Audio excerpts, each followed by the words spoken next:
আমি একজন সাধারণ মানুষ। আমি যতই রাজনৈতিক বক্তব্য দেই, অরাজনৈতিক বক্তব্য দেই, গঠনমূলক বক্তব্য দেই, সমাজের মঙ্গলের জন্য দেই, কিচ্ছু আসে যায় না, because I am an individual. কিন্তু আমার প্রশ্ন হচ্ছে, সাধারণত দলগতভাবেই সবকিছু করা হয়, আর যারা রাজনৈতিক নেতা তারাই এগুলো করেন, দেশের ভালো চিন্তা করেন। যেমন আমাদের যে 5ই অগাস্টের যে অভ্যুত্থান হয়ে গেল, দ্যাট ইজ 36শে জুলাই অভ্যুত্থান হয়ে গেল, তারপরে অনেকগুলো বিষয় আমাদের সামনে আসছে।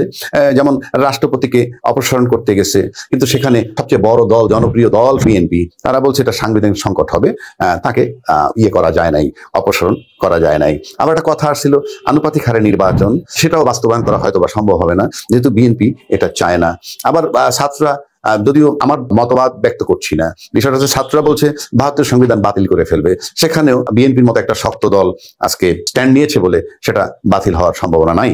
তারপরে একসময় আওয়ামী লীগের নিষিদ্ধকরণের ব্যাপারে আপত্তি ছিল, যদিও জাতিসংঘের প্রতিবেদনের পর আবার সেটা কিছুটা পরিবর্তন হয়ে এখন আওয়ামী লীগের সিদ্ধ হোক, সেটা তারা চাচ্ছে। আবার জুলাই বিপ্লবের যে ঘোষণাপত্র দেওয়ার কথা ছিল, সেটা আজকে বিএনপির মতো দল কারণেই, মানে তারা চাইলে এখনো সেটা সম্ভব। এইভাবে বহু জিনিস আছে, যেমন ছাত্র সংসদ নির্বাচন আগে, এটা আপত্তি বা বিএনপির আপত্তি। আবার স্থানীয় সরকার নির্বাচন, সেটাও বিএনপি বলছেন না, আগে সংসদ নির্বাচন। আমি বলতে চাচ্ছি যে এই মুহূর্তে বিএনপি একটা সাংঘাতিক শক্তিশালী দল, এবং তাদের যে স্ট্যান্ড, এটাকে যদি আজকে সবাই সমর্থন করে, বা তারা যদি মনে করে যে এটাকে কাজে লাগিয়ে দেশের জন্য কাজ করবে, সেটা সম্ভব। আমি সেসব বিতর্কে যাচ্ছি না, আমি অন্য একটা জায়গায় যাব। বলা হচ্ছে যে এই সরকার কিন্তু অনির্বাচিত সরকার, বাট জনসমর্থিত সরকার, দলমত নির্বিশেষে সবাই দিচ্ছে। বাট কথিত আছে, বা ইউনূস সাহেব নিজেও বলছেন, ছাত্ররা তাদের নিয়োগকর্তা। ছাত্র নিয়োগকর্তা বিধায় আমরা দেখেছি মাঠে প্রশাসন কাজ করে না, কেউ কোনো কাজ করে না। সেক্ষেত্রে আপাত দৃষ্টিতে তাই মনে হচ্ছে যে ছাত্ররাই তার নিয়োগকর্তা এবং ছাত্ররাই তার পাশে আছে। এখন আমি খুব সিম্পল কতগুলো কথা বলতে চাই। 1 নম্বর, বড় দল, সবচেয়ে বড় দল যে এখন আছে, যার কথা বললাম, তাদের বক্তব্যটা হচ্ছে যে অনির্বাচিত সরকার ক্ষমতায় থেকে লম্বা সময় যদি হয়, তাহলে সেটা আরো নষ্ট করবে দেশের রাজনীতি, সমাজনীতি, অর্থনীতি, সবকিছু নষ্ট হয়ে যাবে। এবং নির্বাচিত সরকার যদি ক্ষমতায় আসে, তাহলে সবকিছু ঠিক হয়ে যাবে, এবং নির্বাচিত সরকারই দেশ সঠিকভাবে পরিচালনা করতে পারে। এটার পিছনে কারণটা হলো এই, যেহেতু এই অন্তর্বর্তীকালীন সরকারের অধীনে পুলিশ প্রশাসন থাকা সত্ত্বেও তারা ইনঅ্যাক্টিভ, প্রশাসন কোঅপারেট করতেছে না, এবং বাংলাদেশ ব্যাংকের গভর্নর পালিয়ে গেছে, খতিব পালিয়ে গেছে। মব জাস্টিস বলাটা ঠিক না, মব মুভমেন্ট চলছে, চলমান আছে। বাসে ডাকাতি হচ্ছে, বাসের ভিতরে শ্লীলতাহানি হচ্ছে নারীদের। মানে এইভাবে ঘুরে ফিরে যদি আমরা দেখি, তাহলে কোনোভাবেই এই সরকার স্টেবল করতে পারতেছে না এটাকে। এবং সেটার সাথে রাজনৈতিক দল, বিশেষ সবচেয়ে বড় দল, এখন নির্বাচন দিলেই যিনি ক্ষমতায় আসবেন, যারা ক্ষমতা আসবেন এটা নিশ্চিত মোটামুটি, তাদের বক্তব্য ওই ঠিক একই।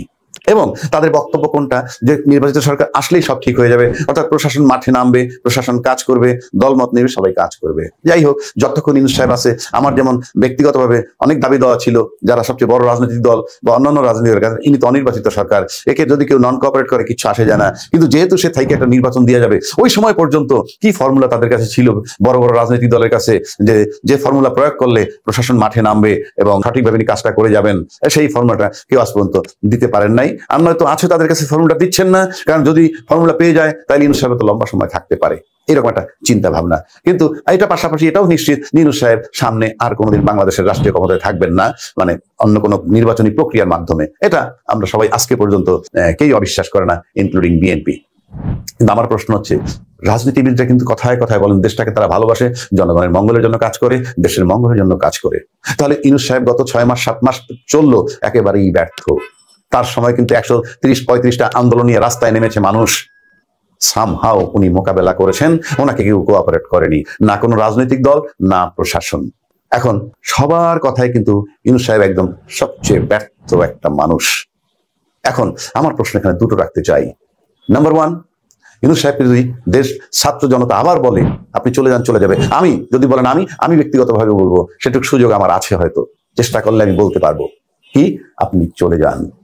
কিন্তু রাজনৈতিক ব্যক্তিত্বদের কাছে আমার একটা প্রশ্ন, উনি যদি এই মুহূর্তে এই অবস্থায় চলে যায়, কোন রাজনৈতিক দল তো ক্ষমতায় আসবে না, তৃতীয় পক্ষ নিয়ে যাবে for the time being, for example.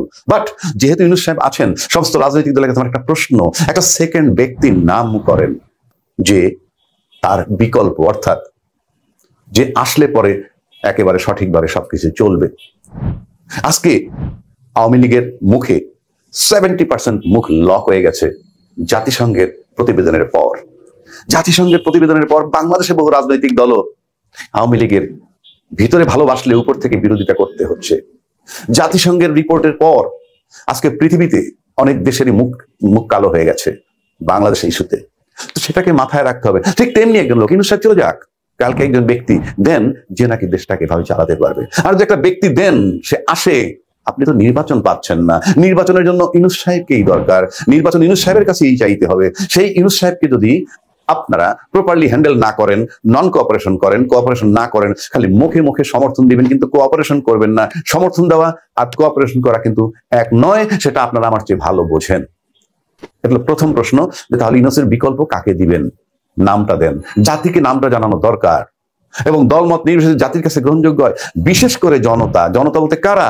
যারা কোনো দলের সাথে সম্পৃক্ত নয় এমন কোন জনতা, এই জনতা এইটার যদি ফ্লো ওঠে যে হ্যাঁ এই নামটা আসছে অ্যাকসেপ্টেবল, ইউনূস সাহেবকে আমরা তাড়িয়ে দিব, বলবো আপনি চলে যান, এই একটা নাম, যিনি এসে সুন্দরভাবে নির্বাচন দিয়ে চলে যাবেন সবকিছু ট্যাকেল করে।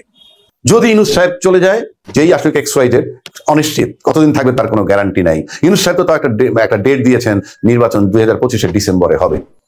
দুইটা ডেট তার দেওয়া ছিল, ডিসেম্বর 25 অথবা 26-এর মাঝামাঝি। এখন পর্যন্ত কোনো রাজনৈতিক দলের পক্ষে কিন্তু সেটা চেঞ্জ করা সম্ভব হয়নি। আলটিমেটলি মেনে নিয়েছেন তার ডেট, ধরে নিলাম সংস্কারের নামেও তারা ঠিক আছে রাজি আছেন। কিন্তু আমি বলতে চাচ্ছি, দেশকে যেহেতু ভালোবাসেন, দেশের জনগণকে ভালোবাসেন রাজনৈতিক দলরা, এবং ইউনূস সাহেবকে দিয়ে দেশের যথেষ্ট ক্ষতি হচ্ছে, শতভাগ ব্যর্থ, কেউ তার কথা শুনে না, গাড়িতে ডাকাতি হচ্ছে, রাহাজানি হচ্ছে, নারীর শ্লীলতাহানি হচ্ছে, মব জাস্টিস হচ্ছে, ইত্যাদিতে বহু কিছু হচ্ছে, সে আউট অ্যান্ড আউট ব্যর্থ। সুতরাং যদি ডিসেম্বর পর্যন্ত নির্বাচন যায় তাহলে লম্বা সময় কিন্তু দেশটার আরো ক্ষতি হবে। রাজনৈতিক দলের যারা বক্তব্য দিচ্ছেন তাদের ভাষায় উনি যত সময় থাকবেন তত ক্ষতি হবে দেশের। আমি দাবি করব ওই ইউনূস সাহেবের পরিবর্তে কারো নাম যদি আপনারা না দিতে পারেন তাহলে বিকল্প চিন্তা করেন, ইমিডিয়েটলি আন্দোলন করে আমার মনে হয় সরকারকে নামিয়ে দেওয়া উচিত। যাদের যাদের আন্দোলনে অনেক কিছু হয়েছে, রাষ্ট্রপতি বদল করা যায়নি, জুলাই ঘোষণা করা যায়নি, তারপরে আগে স্থানীয় নির্বাচনের দিকে যাওয়া যাচ্ছে না, এইরকম ক্ষমতা ধরে আপনারা যেহেতু দেশকে ভালোবাসেন, তারপরেও যদি ডিসেম্বর পর্যন্ত নির্বাচনের সময় আপনারা মেনে নেন তাহলে ধরে আমরা কি ধরে নিব? আমরা কি দেশের ক্ষতি চাই? যদি আপনার ক্ষতি না চান তাহলে আমি মনে করি ইউনূস সাহেবের সাথে বসে নির্বাচন আরো এগিয়ে নিয়ে আসেন, এবং যেই কথাগুলো আমরা বাইরে শুনি সেই একই কথা ইউনূস সাহেবের সামনে বসে আপনাদেরকে বলতে হবে যে আপনি দেশের ক্ষতি করছেন। অথচ ইউনূস সাহেব বলে তার সামনে যখন যায় রাজনীতিবিদরা সবাই ঐক্যমত্য থাকে, আবার বাইরে এসে কে কি বলে।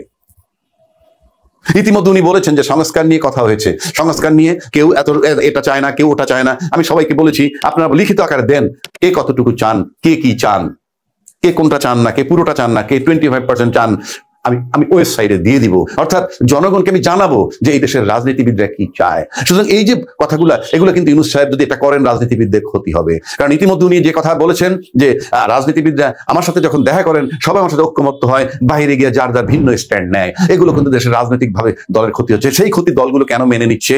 আবার দেশটাকে তারা ভালোবাসে, জনগণকে ভালোবাসে। তাই আমি অনতিবিলম্বে বলবো আপনারা আবার ইউনূস সাহেবের সাথে সিটিং দেন। ডিসেম্বর পর্যন্ত কেন যাব? আমরা দেশের ক্ষতি কেন করবো? বা আপনার দেশের ক্ষতিটা দেখবেন কেন?